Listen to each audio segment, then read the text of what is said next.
네, 안녕하세요. 오늘의 생생토크, 오늘은 이제 통상임금 문제로 송실대 법학과 전삼인 교수님 모시고 좀 말씀을 나눠보겠습니다. 교수님, 안녕하세요. 안녕하세요. 네, 반갑습니다. 네, 교수님, 이제 오늘 이 주제가 통상임금 문제인데요. 통상임금이란 게 어떤 겁니까?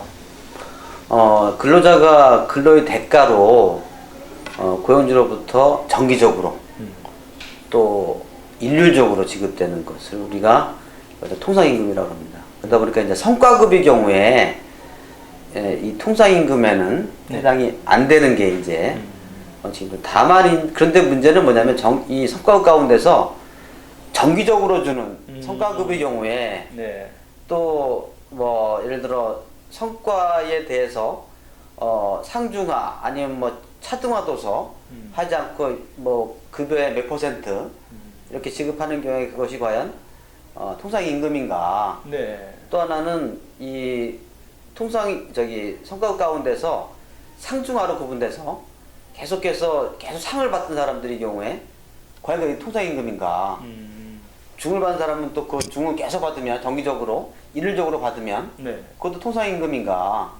뭐 이런 문제가 있습니다. 그래서 이 성과급의 경우에 과연 그게 통상임금 해당이 되는지 안 되는지 이것이 문제가 되는데, 만약에 성과급이 그동안 받았던 부분을 통상임금에 포함되게 되면 네. 포함이 안 된 상태에서 월급 인상이 됐던 분들 있잖아요. 뭐 네. 10년, 20년 동안. 네. 근데 만약에 그것이 통상임금 해당이 된다고 그러면 만약에 통상임금을 빼고 그동안 그 기본급 중심으로 해서 성과 중에서 예를 들어 임금 인상이 있었는데, 네. 만약에 통상임금에 그 성과급, 정기적 지급 성과급이 포함이 돼버리면 임금 인상 부분이 그동안 안 된 거 아닙니까? 그래서 그 소급해서 다 줘야 된다는 얘기가 나와요. 그 문제는 우리나라는 지금 이 통상임금에 관해서 법상으로 이렇게 일률적으로 정기적으로 지급되는 것이라고 정의만 해놨기 때문에 네. 어떤 성과급의 경우에는 해당이 되고 안 되고 이런 구체적인 가이드라인이 없어요. 그러다 보니까 당연히 통상임금을 산정하는 데 있어서 갈등이 있고, 당연히 그것이 이제 법적으로 분쟁으로 가게 되고, 또 법원에서는 사건마다 어떤 경우에는 그러한 성과급의 경우에 통상임금 인정을 하는 경우도 있고 안 하는 경우도 있고, 이러다 보니까 점점 이제 소송을 제기해서 확률이 성과급 인정 받게 되면 그동안 못 받은 거 받을 수가 있게 되는. 그래서 이제 만약에 이게 이번 그 대우 판결처럼 정기적으로 일률적으로 지급된 것이 성과급이 달지라도 네. 통상임금 봐야 된다라고 하면, 지금 내가 알기로는 한 60건 정도가 이미 통상임금으로 소송이 제기된 것으로 알고 있습니다. 그래서 이제 이것이 60건에 해당하는 소송 이외에 그동안 그 성과급을 통상임금 포함시키지 않고 임금 인상을 해온 기업들, 네. 이 경우에 소급해서 적용해야 될 상황이 발생하는 거죠. 그렇게 되면 지금 뭐 경총 같은 재계 쪽에서는 그것이 한 40조 원 해당이 될 거다. 소급해서 지급해야 될 것들이. 네. 네, 그리고 어떤 노동연금 같은 한 21조 정도 된다. 보수적으로 봐도 한 네. 20조 이상 된다. 물론 일시적으로 다 지급하지 않는다 하더라도 앞으로 향후 계속해서 분할 상환을 하든 어떻게 지급해야 되는 거죠. 그래서 이제 그것 때문에 만약에 통상임금이 이렇게 성과급까지 포함이 돼버리면 앞으로는 이미 기존에 있는 근로자들한테 지급해야 될 인건비가 올라갈 수밖에 없잖아요. 그래서 새로운 신규 직원을 채용할 수 없기 때문에 그럴 때 되면 그로 인해서 일자리가 40만 개가 줄어들 것이다. 이런 얘기를 합니다. 물론 이제 이것은 통계이기 때문에 구체적으로 어떻게 될지는 그 40만 개를 자리를 잃게 된다든지, 네. 40조 원을 추가로 더 지급해야 된다든지, 이것은 이제 가봐야 알겠지만, 네. 어쨌거나 우려가 되는 건 사실인 거죠. 그리고 기업들 입장에서 볼 때는 법적으로는 실은 지급해야 될 성과급에 해당하는 임금 이상을 지급하지 않은 거기 때문에 실은 아직 그 채무로 남게 되는 거죠. 교수님, 그런데 이제 이 방금 말씀해 주신 것처럼 통상임금 문제가 그동안 어떻게 보면 굉장히 쌓여왔던 고질적인 문제라고도 볼 수 있을 것 같은데, 오래되었으니까요.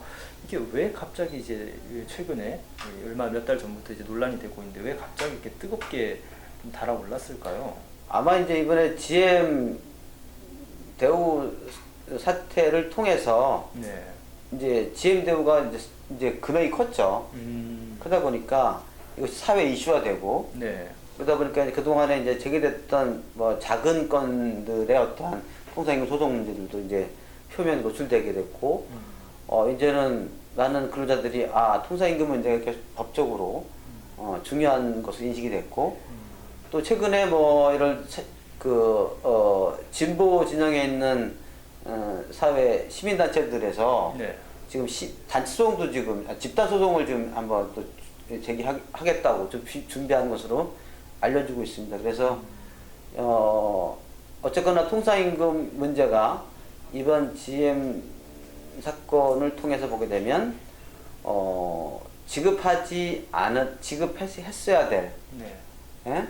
부분을 지급하지 않았다는 결론이 난 거 아닙니까? 네. 물론 이제 다른 판결들은 또 그것은 성과급은 성과에 따른 것이기 때문에 정기적으로 일률 지급된다고 통상 포함시킬 수 없다. 케이스 바이 케이스군요. 완전히. 그런 사건 판결도 있기 때문에 좀 뭐 어느 게 지금 이번 GM 판결이 이것이 법이다라고 말할 수는 없겠지만 앞으로 향후 일단 이번 사건을 통해서 그동안 정기적으로 일률적으로 지급됐던 성과급은 통상임금으로 보고 그것이 통상임금 포함되는 경우에 계속 인상되었어야 될 임금 인상분 등 소급해서 청구하는 사건이 발생하게 되면 점점 더 그러한 통상임 관련된 소송들이 늘어나지 않을까 그렇게 생각됩니다.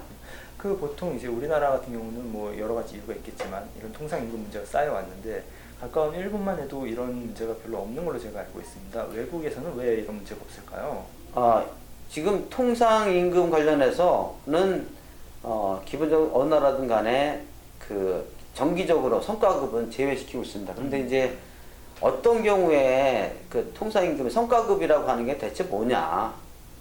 이게 법률 정의하기가 되게 어려운 부분은 사실이에요. 네. 근데 이제 이 통상임금을 입법화한 일본의 경우에는 보면 통상임금이라고 하는 개념 정의해놓고 그 다음에 그 통상임금에서 제외되는 항목들을 법 시행령에다가 열거해놨어요. 그러니까는 명확하군요. 예, 그러니까는 거기에 해당이 되면 통상임금이 아닌 거죠. 근데 우리는 법 자체에서 통상임금에 관한 개념 정의를 안 해놓고 법률에는 안 해놨습니다. 오히려 그것은 뭐 시행 세칙에 다 해놨기 때문에 이러한 것들을 일단 법률로 올리고 네. 그 다음에 그 법에서 올리고 나서 그 통상임금의 개념의 정의를 시행령에서 구체적으로 연구해주게 되면 내 생각에는 지금처럼 분쟁이 증가되지는 않을 것 같아요. 근데 지금은 시행령에 있는 것들, 시행령의 그 규정, 통상임금에 관한 것을 법률적으로 정의를 하지 않고 시행령에다가 해놓고 하다 보니까 시행령에서 정한 것들을 어떻게 다 더 정할 수가 없는 거죠. 구체적으로 열거할 수가 없기 때문에 개인적으로는 통상임금의 개념 정의를 법률에다가 지금부터 시행령 두지 말고 법률에다 두고 그 다음에 시행령에서는 통상임금에서 뭐 제외되는 것들이라든가 아니면 통상임금에 포함되는 것들을 이렇게 열거를 해놓으면 훨씬 더 분쟁의 소지를 미연에 방지할 수 있는 입법 조치가 되지 않을까 생각이 듭니다. 이 관련해서 굉장히 재밌는 게 사실은 우리나라 대기업들이 왜 이런 문제가 쌓여 있는지를 조금 생각을 해보면 예전에 이제 정부에서 항상 임금 가이드라인을 제시를 하지 않았습니까? 과거 이제 80년대, 90년대 이럴 때도. 근데 그럴 때 보면 이제 그 가이드라인이 사실 노조에서 요구하는 수준에 미치지 못하고 이제 그러다 보니까 이제 이면 합의로 사실 어떻게 보면 이면 합의죠.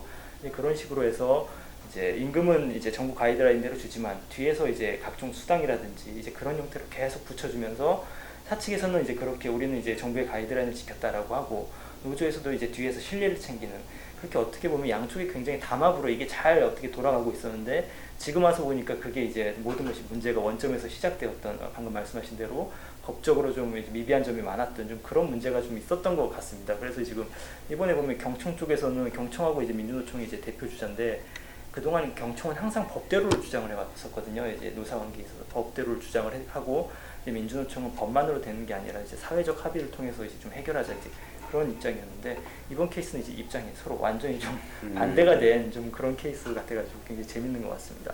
이제 끝으로 아까 잠깐 말씀해 주셨지만 이 문제가 사실 우리 경제에 또 미치는 영향도 분명히 있을 것 같거든요. 이게 단순히 이제 해당 기업들만의 소송 어떤 그런 문제만은 아니니까 우리 경제에 좀 어떤 영향을 미칠 수 있을지 요거 한마디만 좀 부탁드리겠습니다. 일단 통상임금의 범위가 이제 확대되는 거는 네. 뭐 이번 판결을 통해서 확대되어야 한다고 하는 기대감, 네. 또 사회적인 어떠한 공감대가 더 많이 확대된 건 사실인 것 같아요. 그 얘기는 이미 그 현재 기업들이 향후 부담해야 될 인건비 부담이 늘어날 수 있다는 거죠. 특히 소급해서 지금까지 인상 성과급들을 통상에 포함시키지 않음으로 인해서 그 지금까지 인상된 임금들을 고려해 볼 때 추가로 지금 다시 말하면 고용주가 근로자들한테 임금 채무를 지고 있게 되는 꼴이 된 거죠. 그러면 점점 이제 점차적으로 어떤 형태든 간에 채무에게 맞는 어떠한 보상 또 임금 지급 문제 나올 것이고 그렇게 되면 기존에 있는 근로자들 중심으로 해서 임금 체계가 구성이 되고 그러면 이 고용 시장에서의 신규 일자 창출은 어렵지 않겠는가. 그거는 사실인 것 같습니다. 그래서 물론 기존의 근로자들한테 추가로 이미 소급해서 임금도 주고 네. 또 거기에 맞춰서 앞으로 향후 또 임금도 인상해주고 그리고 추가로 뭐 이 신규 고용 창출도 하면 좋겠죠. 네. 그런데 현재 우리나라 경제 성장률이 지금 저성장 구조로 이미 갇힌 상태에서 일자 창출이 늘어나기 어려운 구조 아닙니까? 그런 상황에서 추가로 더 현재 있는 근로자들한테 추가 인건비 지급을 더 부담이 늘어난다고 한다면 신규 일자 창출이 어렵지 않겠습니까? 그래서 그런 부분에 대해서는 앞으로는 우리 경제 현실상 좀 저는 어렵지 않겠는가 그렇게 되겠습니다. 그래서 법원에서는 입법에서 법률로 명확한 가이드라인을 주지 않고 있기 때문에 그러기 시행위에서 말하고 있는 정기적으로 일률적으로 지급되는 여기에 맞춰서 판단할 수밖에 없었겠죠. 물론 사건마다 보게 되면 법원에서 판단할 나름대로 이유가 있었을 겁니다. 근데 이제 앞으로는 이것이 케이스 바이 케이스 사건별로 이루어지는 것이 아니고 이제는 이 우리 국가 경제 전체에 미치는 영향이 커져버린 상황이기 때문에 법원에서 판단할 때 좀 더 미시적인 부분뿐만 아니고 거시적으로 국가적으로 경제도 고려해서 신중한 판단을 해야 되지 않을까 라는 생각이 듭니다. 네. 이제 교수님 칼럼 제목대로 이제 오늘 문제 해법이 결국 통상임금 입법 체계 조속히 개편하는 쪽으로 좀 결론이 나야 될 것 같습니다. 네, 지금까지 충실대 전서명 교수님 모시고 이야기 나눠봤습니다. 감사합니다. 감사합니다.